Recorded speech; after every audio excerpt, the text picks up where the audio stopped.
Sinuspinde ng Land Transportation Office o LTO ang lisensya ng vlogger na sangkot sa away kalsada.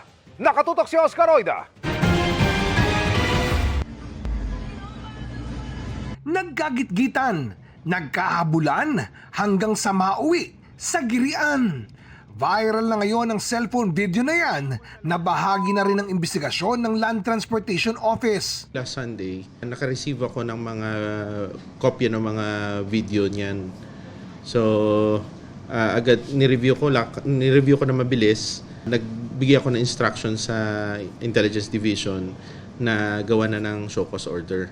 Sa naturang video, makikitang pagdating sa isang stoplight, bumaba at nilapitan ng isang lalaking vlogger ang isa pang sasakyan. Pilit itong kumakatok sa bintana at nakapagbitaw ng di magagandang salita sa driver ng sasakyan. Ganyan ka ba? Ang video, kuha mula sa loob ng sasakyang kaalitan ng nasabing vlogger. Sa isang bahagi ng video, mababanggit pa ng kumuha ang umunoy ikinagagalit ng vlogger. Kung hindi nagpapa-overtake, ayan o. Nagagalit pag nag-overtake kami.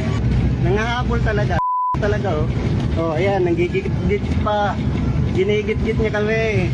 Umabot pa sa puntong nagkasagutan ang magkabilang panig. Kami inaano ha. Kung gusto ka magpabilis doon dahil expressway, huwag dito. Yabang mo naman. Dahil dito, agad na nag-issue ang LTO ng show cause order sa nasabing vlogger para magpaliwanag kung bakit hindi siya dapat managot sa administratibong kaso ng reckless driving at improper person to operate a motor vehicle.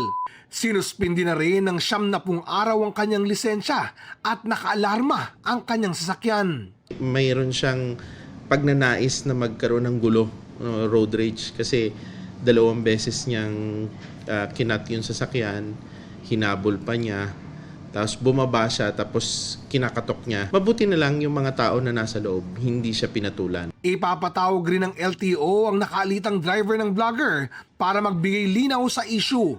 Muling paalala ng LTO sa publiko, habaan ng pasensya sa kalsada at iwasan ang anumang aksyon na hahantong sa gulo. Kapag naka-experience sila ng ganun sa ibang motorista, huwag silang bababa at maghahamon ng away. Kaya napaka-importante ng mga dashcams eh. Kaya yung cellphone, makuna natin, ireklamo nila.